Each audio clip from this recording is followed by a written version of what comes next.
I think my parents resent me for starting my own family. Posted by you/Led Owen. I had something of a revelation this weekend. I'm still processing how I feel about it and considering whether I should confront my parents. Anyway, here it is. I believe my parents resent me for starting my own family. I, 40M, come from a big family. I'm the second oldest of 9 kids. My older sister, Jane, is just a year older than me. There is a 6-year gap between me and the next sibling, then my mom had a child every 2 to 3 years. Since Jane and I were the oldest, we always helped with the younger kids and the chores around the house. In fact, it was common for my parents and other adults to refer to us as Jane and Op and the kids. It was like Jane and I weren't considered children, we were more like 2 other adults living in the house. We were homeschooled, so we were home all the time. Part of my job was to wake up, make breakfast for the kids, and get them started with their school or activities before I started my own schoolwork. Jane would sleep in because she was more of a night owl, and it was her job to help at night with the baby, because there was always a baby. Jane and I did most of the chores around the house. We took turns either cleaning the kitchen or doing the laundry, of which there was a lot. I did all the guy stuff, like mowing the yard and taking out the trash. As I got older, I would delegate some of these chores to my younger brothers, but it was still my responsibility to make sure they got done. Once I was old enough to drive, I would run errands and take the kids everywhere. I can't tell you how many times I took the kids to things like playdates or doctor's appointments. I often tucked the kids into bed and told them stories.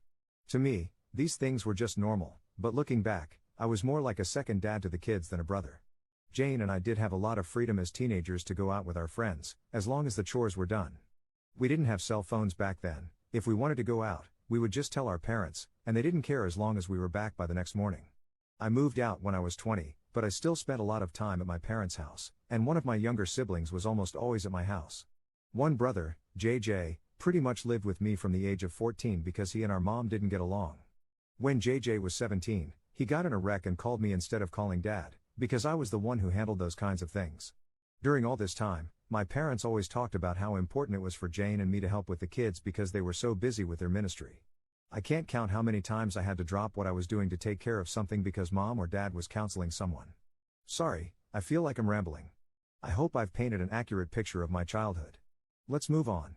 I hadn't really dated much, but when I was 25, I met and started dating Anne. We fell in love fast and got married less than a year later. My younger siblings love Anne. She's a great cook and hostess. Our house became the hangout spot. My younger siblings started calling her Mama Anne, something they still do to this day. We've now been married 15 years and have 2 kids of our own. My mom and Jane did not like Anne. Jane and Anne get along okay now, but Anne and my mom do not have a good relationship. I never understood why, but I think I've finally figured out it's because they see Anne as having taken me away. As Anne and I focused on our relationship and started a family, I spent less and less time doing things for my parents. My dad liked Anne at first, but over the past few years, their relationship has soured. Throughout the years, my dad has made comments to me about keeping up my responsibilities. One time, he called me about one of the younger kids, who had gotten in a fight with my mom, and said, "You better get your brother and change his attitude. It's not okay how he treated your mom, and you are going to make him apologize." A few years ago, Anne and I set some boundaries with my parents, telling them we were not going to raise or discipline their kids. Our home is always open to my siblings, but we no longer let my parents try to use us to straighten them up. My parents have not taken this well. About a year ago, Anne injured her foot and couldn't walk for a while. Just as she was getting better, I was diagnosed with kidney disease, which then turned into kidney failure. I've had several surgeries, with another one coming in a few weeks. It's been a rough year. During this time, my parents have not only refused to help, but they've also actively made things harder for us. Things like promising to help with our kids but then canceling at the last minute, usually because something ministry-related came up. Recently, my sister-in-law, who lives in another state, had a baby, and my mom has been staying with her and helping for the past 6 weeks. My sister-in-law has said that Mom is a godsend and is so wonderful. My dad has gone to help every weekend. This hurts me because my mom wouldn't give us a single night to help with our youngest when he was born. Anyway, I'm sorry this post has turned out longer than I thought it would. I needed to get some of this off my chest. This weekend, I was talking to another sister and telling her how I don't understand why Mom and Dad don't treat me like they do the rest of the kids, even Jane. It's like I'm not one of their children. And it just kind of hit me that they resent me for getting married, starting my own family, and leaving them to raise their own kids. Part of me is relieved to finally realize why they treat me like they do, and part of me is sad. I'm kind of scared about this upcoming surgery, and I really wish I had a parent I could talk to about it. But I don't feel like I have parents, just some people I co-parented my siblings with. /relevant comments. Commenter. Your parents used religion as an excuse not to parent. It was extremely poor parenting, and it was wrong of them to expect you to do the job they should have been doing. Your parents need a wake-up call about their selfishness. Hit them hard with what they've done wrong, then go no contact. You don't need that kind of negativity in your life. Ops response. That's hard to hear, but you might be right. Commenter 2. Your parents seem so absent from your life. I am so sorry that has happened to you. Take this time to focus on your real family, your wife and kids. That should be your priority now that your folks have revealed themselves for who they really are. Parentification is a type of abuse and neglect, and you've certainly suffered from it. Ops response.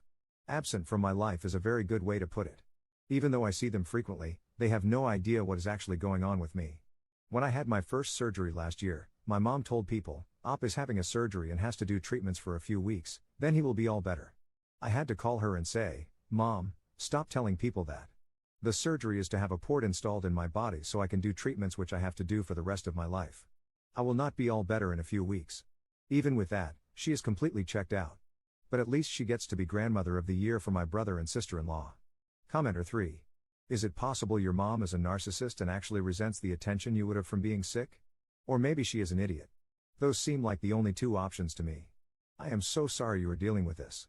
Hopefully, some of your younger siblings can help you in the future. Ops response. Yes, she is a narcissist.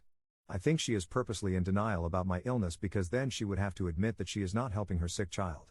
The younger siblings who live close have helped a lot, and the ones that don't live close have still helped with moral support. Update 2 days later.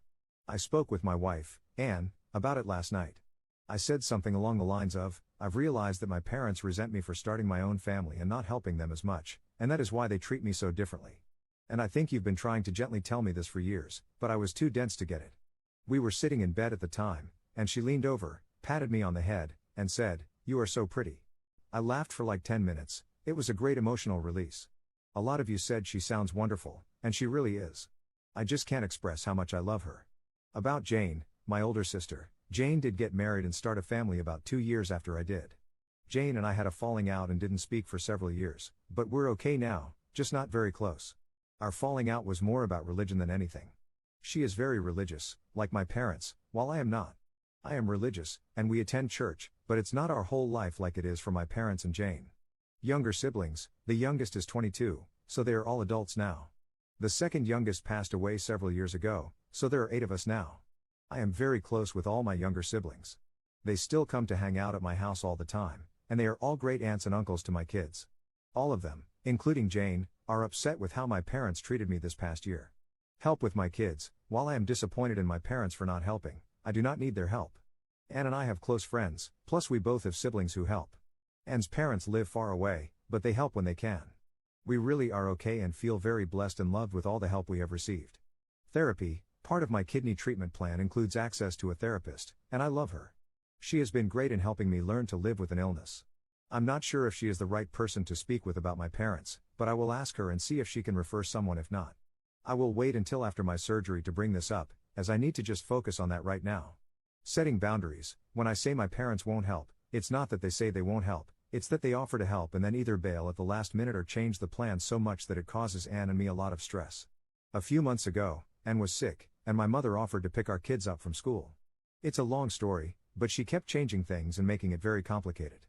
My youngest ended up being left alone for a little while, and he got scared. After that, I had a harsh talk with my parents and told them how disappointed I was in them and how I needed to focus on my health, but they were making things worse. I told them they are not allowed to take my kids anywhere, they are not allowed to just drop by my house, and, in fact, they are not even allowed to offer to help, because my mom doesn't take no for an answer and will nag until she wears me down. My parents were mad about this, but all 7 of my siblings took my side and rallied around me, so my parents have respected that so far. Going no contact. A lot of people recommended going no contact. I don't want that. I still love my parents, even though they have not been great parents. My kids love them too, and I don't want to take that away. They are good grandparents, when they show up. I don't think my parents are awful people, I think they had this vision of having a big family and a big ministry, and they just didn't realize the responsibilities they put on Jane and me. I have spoken to them in the past and expressed how it was messed up that they put so much on us as kids, and they have apologized.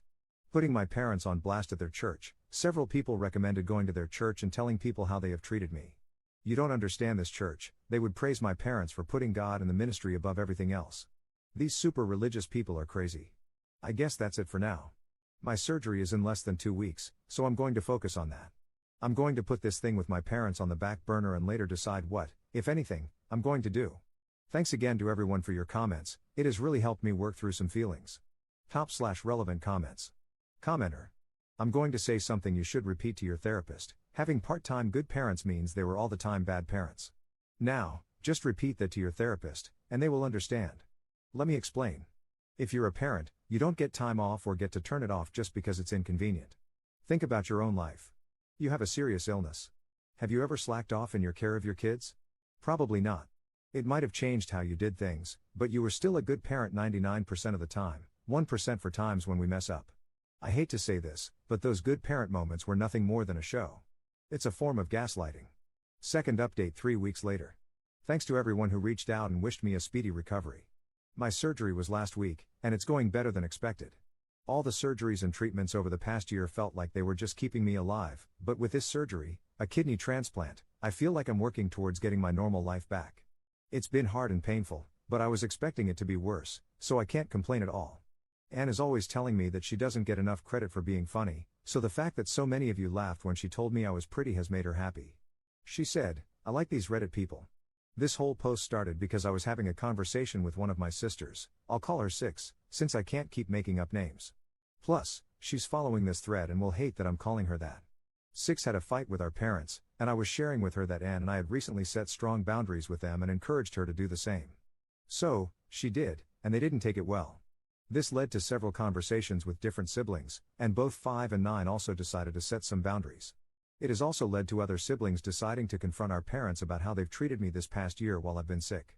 Jane, the oldest, called me the day before my surgery to check on me, and we ended up talking about our childhood.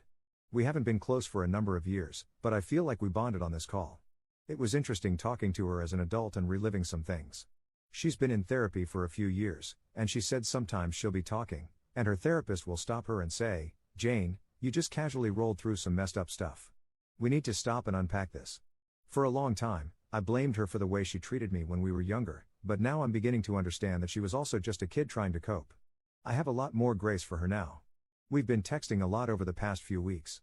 My parents did visit after the surgery, but we didn't talk about any family drama. My siblings have said they're not taking these new boundaries well at all. I hope that one day they wake up, realize that all 8 of their children are disappointed in them, and work to be better people, but I'm not holding my breath.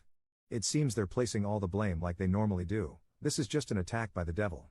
Anne and I decided that, moving forward, we're going to continue low contact with strong boundaries. With such a large family, going no contact would be hard and create a lot of awkward situations where we'd still have to see them. We've also talked to our kids, and they've both expressed that they want to have a relationship with their grandparents. While I don't expect my parents to change, I do believe they'll respect our boundaries. My attitude toward them has also changed. I no longer feel like I owe them anything. We'll continue a relationship with them because it's what's best for my family, not because they deserve it. Lastly, I received a recommendation for a family therapist, and I have an appointment scheduled for next month. Third update 2 years later. I have tried a bunch of times to write an update, but I end up either not being able to find the words or I ramble for 10 pages, mostly about my health.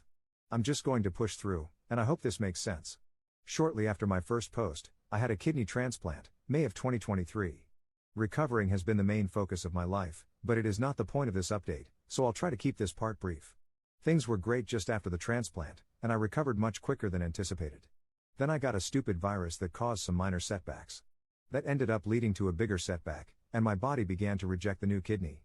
It was not a fun time, and I spent the holidays last year, 2024, in and out of the hospital undergoing various treatments. While the treatments were tough, they did their job. My body is now showing no signs of rejection, and the virus is under control. Maintaining my health and new kidney will be a lifelong journey, but right now everything is stable, and I'm feeling better than I have since before I started getting sick in 2023. I had talked about how my older sister, Jane, and I didn't speak for years, and when we finally did, we kept our distance. She had reached out after I made my first post, and I was starting to work through some things, and we talked about how we were raised. We had both recently learned the term parentification, and we talked about that. We trauma bonded, another term I had recently learned, and started talking more. Her family ended up coming to town late in 2023 and stayed for a few weeks, and we really got a chance to talk and connect. I had judged her harshly for things she had done during our childhood, but came to realize she was just a kid who was under a lot of pressure, Forced to raise a bunch of kids, and she was desperate to have some control in her life, and it just happened to be me. There were lots of tears and apologies on both sides because I was not always kind to her either. We have become closer than we ever have been and talk a couple of times a month. My family is going to visit her family this summer. Our kids are excited, as they have become close as well. I'm not sure how to tackle this next part about my parents. My first post was prompted because some drama with my parents and several siblings had come to a head, including how my parents had not been helpful while I was dealing with my kidney issues. We all banded together and set strong boundaries with our parents, which they did not take well at first. Someone said, "It sounds like you and your siblings are bullying your parents into being better people, and that might be the best way to describe what happened." Just before my surgery, I had a very blunt conversation with my parents. I had prepared for it and written out key points I wanted to say. I was not angry when we spoke and just clearly laid out several examples of how they had not only failed to help but had made things harder for my family while I was sick. I basically told them I did not need or want their help because I could not trust them. Something about that, and my siblings all coming together, seemed to make something click with my dad. He didn't say much at the time, but he also didn't defend himself or try to shift the blame. Over the next few months, they would text about once a week to check in. If we were feeling up to it, I would invite them to stop by, and they did. A few times they offered to drop off a meal, and we accepted. The few times I was not feeling up to it, they did not push. This was all part of the boundaries I had set, and they respected it. A lot of things started changing over that year. Honestly, I think someone showed them my post, my siblings all knew about it, and I think everyone in the comments calling them out had an effect. So thanks to everyone for that. They quit their church, which was a shocker to all of us. Mom called several siblings and asked for specific examples of how she had let them down, and actually listened and didn't defend or deflect. The last of the younger siblings moved out on their own, and that really changed the dynamic of their relationship. I can't say exactly when or why it happened, but over the course of 2023, things changed, seemingly for the better. My parents started doing more things with my kids and actually showing up for events.